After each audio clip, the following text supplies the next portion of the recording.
այստեղ պետք չէ տարանջատել, թե նա հոգևորական է, այդ իսկ պատճառով իրենք չունեն իմունիտետ։ Իրենք չունեն որևէ անձեռնմխելություն, որովհետև հոգևորական են։ Եթե դու զբաղվել ես հակապետական գործունեությամբ, ապօրինի գործունեությամբ, հետևաբար դու պետք է պատասխանատվության կանչվես։ Եվ դա պետք է նաև դաս լինի մնացած բոլորների համար, այդ թվում հենց իրենց գերագույն հրամանատարի համար, որ հետայսու չզբաղվի նման գործունեությամբ, նամանավանդ, որ մենք մտնում ենք նախընտրական փուլ։ Իսկ կարծում եք դա դաս կլինի, ինչպես դուք եք ասում։ Դե ես հույս ունեմ, որովհետև կտրիչ Ներսիսյանը թող չմտածի, որ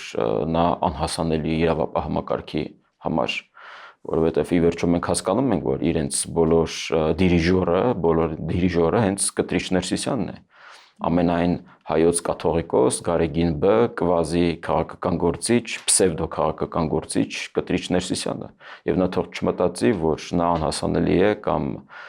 իր այդ Միացյալ Նահանգներից ներմուծած դատապաշտպանը կարող է իրեն փրկել,